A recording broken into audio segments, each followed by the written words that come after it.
Hey guys, how's it going? This is Blego from Purple Mist Gaming, and today I'm going to be giving you guys a quick rundown on the Warriors since the Mists of Pandaria patch, the pre-patch. I know I haven't done one of these in a long time or really released any videos at all for that matter. We've all been kind of busy, so sorry it took me so long to get to this, but here we go. Today, this is my human warrior. I mainly play him for PvP, so when we're going through the spec trees and everything, I'm going to be basing it off PvP. I don't really PvE or anything like that. So all arms PvP. But first of all, I'll go through and tell you guys what's actually been changed to Warriors as a whole. Um, First of all, something that's kind of big is warriors now gain rage while they're auto-attacking instead of just from taking damage. Unless you are in defensive stance, then you will still generate rage while you're in combat. But in Fury and Arms, on the other hand, I'm going to go ahead and attack this here.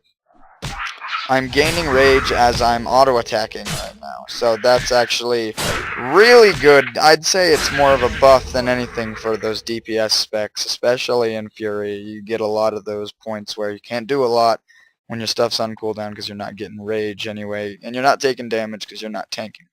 So that's one big thing for sure. The other big thing is now with Slam is arms only, and not only is it arms only, but it's an instacast now. As you can see, I just had the rage. It's an instacast. There's no more cast time on it, so now it's actually viable in rage dumping for that matter. I used to use heroic strike to get rid of all my excess rage, but now I use slam because it does much more damage and it's instant. The new deal with heroic strike in arms, at least, is because it's not the rage dump anymore. When you attack someone, here I'll go over to this guy. Make sure I'm in battle stance.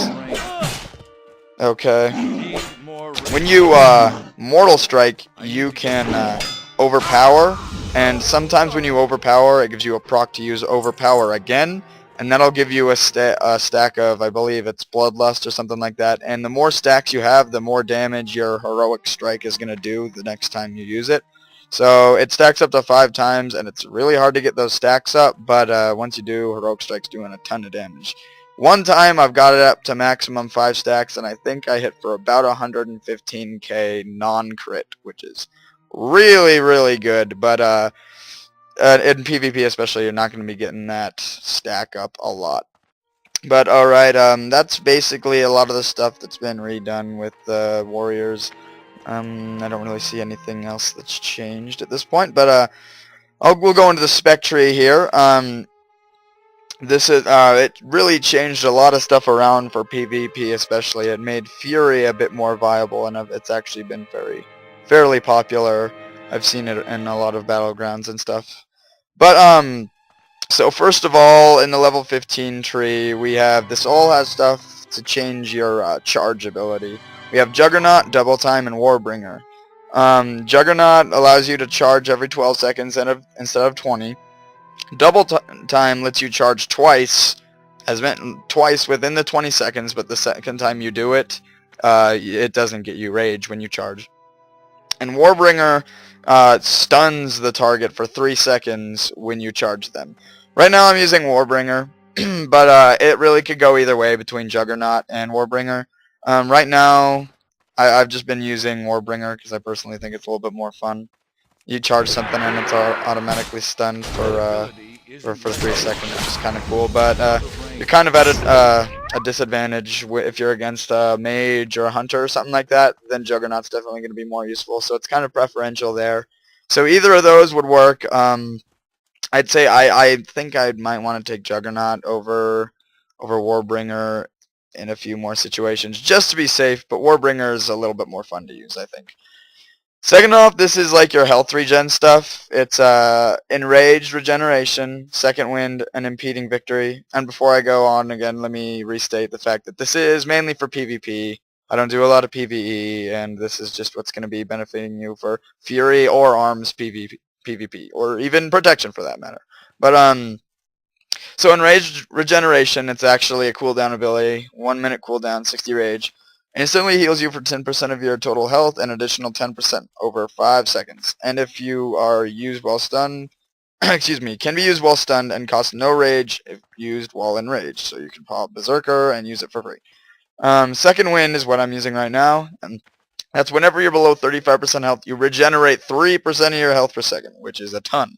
So that's why I'm using it. Once you get down there, you're kind of invincible. Not invincible, but you're getting there. And whenever you're struck by a stun or immobilizing effect, you generate 20 rage over 10 seconds, which is really nice as well. The next one is Impeding Victory. 10 rage, a 30-second cooldown, and it replaces Victory Rush, which is instantly attack the target, causing 5,318 damage and healing you for 10% of your maximum health. Well, this is the difference between Impeding Victory and, Victory Rush. Victory Rush can only be used after you kill something, and it heals you for 20% of your maximum health, and it does a bit more damage. Well, this can just be used whenever, and it's on a 30-second cooldown. And if you kill someone that yields experience or honor, it resets the cooldown and causes your next Impeding Victory to heal you for 20% of your maximum health. Well, that could be pretty good, but in PvP, you don't necessarily just get killing blows after killing blows after killing blows. So I'm definitely taking Second Wind over that. Hands down, Second Wind, you're getting rage from stuns and immobilizing effects. And it's just, you don't have to worry about managing a cooldown. Once you get below 35% health, you're regaining 3% health a second, which is huge anyway. So, hands down, Second Wind for PvP. Next up, we have, this is all about shouts, different new shouts that you're getting. You got Staggering Shout, Piercing Howl, and Disrupting Shout. Staggering Shout, what this does, it's on a 40-second cooldown, causes all enemies within 20 yards that are snared to become rooted for 5 seconds. So if anybody's snared by yours or anybody else's abilities, it's going to root them to the ground for 5 seconds. And that's kind of situational. You're not going to find that a lot, so I don't find that extremely useful. Then there's Piercing Howl, which is snares all enemies within 15 yards, reducing their movement speed by 50% for 15 seconds, which is pretty huge. There's no cooldown, it only costs 10 rage, so it's almost just a good replacement for Hamstring. It costs a little bit more rage, but it's AoE, and it's a lot easier to use. So I'm taking that for, especially for Battlegrounds, but because there's a lot going on, there's more people to slow, and you have to worry more about just people running away from you. The last one, Disrupting Shout, is a 40-second cooldown, and it interrupts all spell casting within 10 yards and preventing any spell in that school from being cast for 4 seconds. Now, I was using that for a while as well, but in Battlegrounds, I'm probably going to take Piercing Howl. But when it comes to Arena, I'm definitely going to take Disrupting Shout, because you know how useful it is to interrupt and silence healers. Just having another interrupt is going to be amazing.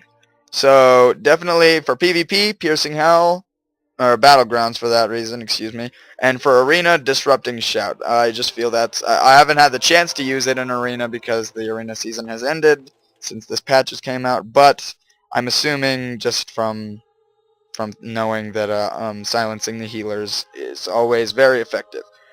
Now, next off, this is the big thing. This is the big deal that happened to warriors in their spec trees here. It used to be the big thing about arms was Blade Storm. Ooh, watch out. Everyone would go run and throw down Blade Storm on someone and just totally tear them up. Well, it's not necessarily the case anymore. Blade Storm was specific to arms. Shockwave was specific to protection. Now you can get these in any spec, and this is a decision between Blade Storm, Shockwave, and Dragonor, and they're all pretty interesting, pretty cool abilities.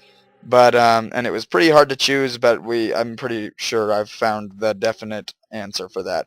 Blade Storm, you all know Blade Storm. You become a whirling storm of destructive force, striking all targets within 8 yards for 120% weapon damage every 1 second for 6 seconds.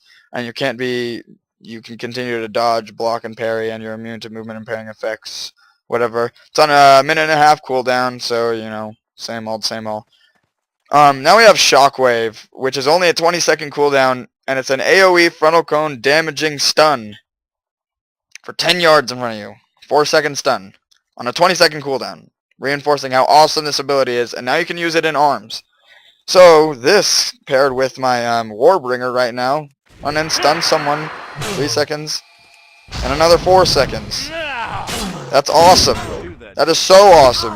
That just makes warriors that more annoying. So I'm saying right now, hands down, Shockwave, just giving you that much more CC, and only on a 20-second cooldown. You're stunning someone a lot, very frequently, and it's doing good damage too. So, and then the last one's Dragon Roar, which is on a minute cooldown. It says roar ferociously, causing 16,000 damage to all enemies within 8 yards, knocking them back and knocking them down for 0.5 seconds. Dragon Roar is always a critical strike and ignores all armor on the target. Now, that's a pretty cool ability, I'm going to be honest. Does good damage, knocks people back, stuns them for a half a second. Now, but let's be honest, in PvP that's kind of defeating the purpose. When you're a warrior, you want to be in someone's face. You don't really want to knock them away from you. And I mean, if you're being overwhelmed or something, I guess that'd be cool to use, and then you could just kind of escape. But it's, nah, I'm just saying no on that one. If anything, take Bladestorm over that, even just for that good damage. Yeah, like I said, Shockwave for sure. It's awesome, like, right here. Boom. Oh, wow, I don't know why I didn't stun. I must have missed or something, but yeah, nice big cone in front of you, stunning multiple targets, doing good damage, and it's really just the way to go. Next, we have all defensive abilities. We have Mass Spell Reflection, Safeguard, and Vigilance. Mass Spell Reflection, which is what I'm using right now, it's a minute cooldown, and it reflects the next spell cast on you and on all of your party and raid members within 20 yards for 5 seconds. Now, that's really good for Battlegrounds, that's really good for PvP. You see a mage, warlock, whatever, charging up a powerful spell, just pop this bad boy and reflects it right back to him. Then we have Safeguard, just run at high speed towards a party or raid member, removing all movement impairing effects on you and intercepting the next melee or ranged attack made against them, reducing their damage taken by 20% for 6 seconds. This replaces Intervene. Not really like a protection or anything, and that's going to be really kind of hard to manage. Harder so than Mass Spell Reflection. So I don't know about that one, and you already have Intervene, which is already pretty good. So then the next one is Vigilance, which is a 2-minute cooldown, and focus your protective gaze on a party or raid member, transferring 30% of the damage taken to you for 12 seconds. That could be kind of good for Arena. Oh, and I forgot to say, your taunt has no cooldown, so for PvE that might be decent for protection as well. But that might be kind of good in Arena if your healer's getting focused down. You could Vigilance them, and you could start taking some of the damage for them and help save them. But still, Mass Spell Reflection, smaller cooldown, easier to manage, going to be doing damage to the other team. At this point, I'm just taking that. But let me say again, once Mists comes out, then maybe all might change, and some of these might end up being better than the others. And then I'm going to go over the ones that I don't have yet because I can't reach level 90. But we've got Avatar, Bloodbath, and Stormbolt, and these are all like the ultimate abilities that everyone has. Pretty cool stuff. We've got Avatar, which transforms you into an unstoppable colossus for 20 seconds, increasing your damage dealt by 20% and causing your attacks to generate 30% extra rage. While transformed, you are moved to movement impairing effects. Now, that could be good for PvP and good for PvE. You're doing more damage, generating more rage, and you're immune to movement impairing effects. So that, both ways, Fury, Arms, PvP, PvE, I think that would be good. That's going to be a good ability. I don't know if that's the one I'm going to take in all means, but it's definitely very cool. Next we have Bloodbath, which is a minute cooldown. For the next 12 seconds, causes your melee special attacks to deal an additional 30% damage as bleed over 6 seconds. While bleeding, the target moves at 50% reduced speed. That's pretty cool too. That's a good increased amount of damage. And a slow in there, only on a minute cooldown. That's also a very good ability. But before we decide here, we're going to have to go through all of the abilities. The last one is Stormbolt, excuse me. And this is probably the one I find the coolest. It's on a 30-second cooldown, and it's you hurl your melee weapon at an enemy, causing 100% weapon damage and stunning the target for 3 seconds. It deals an additional 300% weapon damage if the target that if the target is permanently immune to stuns. So that's just giving warriors one more stun and at a range. That's gonna be awesome. So when it comes to PvP, I'm probably taking Stormbolt, most likely. Just interrupts, CCs, stuns, all that stuff when you're in PvP and arena. That's the way to go for sure, especially as a warrior. And that's another ranged ability. So, like I said, coming to PvP, I'm choosing Stormbolt. I wasn't really supposed to go over PvE, but if I was in PvE, I'd probably take Avatar. But yeah, so that's all the Warriors' new spec tree stuff. It's pretty cool. Well, let's get this bitch out of here. But yeah, that's everything that has been changed with their specs and everything. They've got a few more glyphs and stuff too that I guess I can go over. For PvP, I believe I'm using Glyph of Mortal Strike, which increases the healing done to you by 10% whenever you Mortal Strike, which is good for both Battlegrounds and Arena. Then I'm also using Death from Above, which increases the damage done by a Heroic Leap by 100% and reduces the cooldown by 30 seconds, and that's just awesome. So just Heroic Leap everywhere and close the distance a lot easier. And the last one is Gag Order, which turns a Heroic Throw into a Silence. So you throw that, they're silenced for 3 or 4 seconds, whatever it is. So some stuff to think about there. Warriors are just about as strong as they've always been, if not stronger in PvP. Very good, very fun to play. They're not one of the classes at this point that's really jointed, though, thankfully. There's a lot of classes since this patch just came out that just really weren't thought through that well and are definitely going to get a huge change once MoP comes out. We got Priests, Paladins, the Shockadins just casting Holy Shock, and Priests just being basically the newest tanks of WoW. But yeah, they're still warriors, they're still fun, they're still good. I hope this video helped you guys out, and go play your warriors this way. Hopefully it's you find it the best way as I did. Can't wait for Mr. Pandaria, guys. If there's any other videos you want us to make about the classes, I think we have every class to 85 between the group of us. So thanks for watching, guys. Hit us up. We'll try and help you out as best as we can. Talk to you later.